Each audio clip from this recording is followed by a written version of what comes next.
নমস্কার বন্ধুরা, মায়ের হেসেলে আপনাদের সবাইকে স্বাগত জানাই। আজকের মা বেশ অনেকটা পরিমাণে 300 গ্রামের মতন ফুল চিংড়ি কিনেছে। আর এই ফুল চিংড়ি দিয়েই ফুল চিংড়ির বড়া কিংবা চপ যেটাই বলুন না কেন সেটা করে দেখাবে। চলুন তাহলে দেখে নেওয়া যাক। সবার প্রথমে এখানে ফুল চিংড়িটা খুব ভালো করে ধুয়ে নিয়েছে। আর এদিকে রাখা রয়েছে বেশ অনেকটা পরিমাণে আদা কুড়ে রাখা, 7 থেকে 8টা কোয়া রসুনের কোয়া থেঁতো করা, আর বেশ অনেকটা পরিমাণে কাঁচা লঙ্কা কুচিয়ে রাখা রয়েছে। আর রয়েছে 2টো মাঝারি সাইজের পেঁয়াজ কুচিয়ে রাখা, আর 1 আঁটির মতন ধনেপাতা কুচিয়ে রাখা আছে। ধনেপাতাটা দিলে খুব ভালো টেস্ট হয়। আচ্ছা, এদিকে সবার প্রথমে মাছগুলো নিয়ে নিচ্ছে।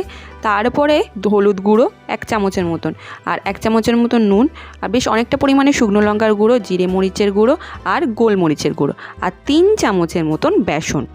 আর এখন এটা খুব ভালো করে মাখিয়ে নিচ্ছে।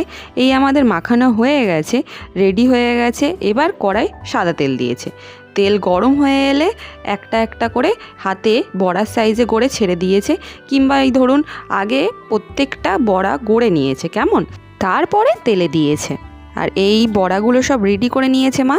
এবার একটা একটা করে সাদা তেলে ছেড়ে দিচ্ছে। এবার বড়াটাকে খুব ভালোভাবে ভেজে নিচ্ছে।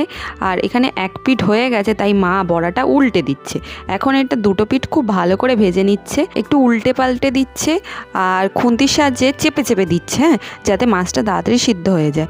আর এখানে মাছটা রেডি হয়ে গেছে, তাই মা তুলে নিচ্ছে। আপনার সন্ধ্যেবেলা মুড়ির সাথে খাবেন, খুব ভালো লাগে, কিংবা দুপুরবেলা গরম ভাতে নুন, কাঁচা লঙ্কা, সর্ষের তেল দিয়ে মাখিয়ে খাবেন, খুব ভালো লাগে।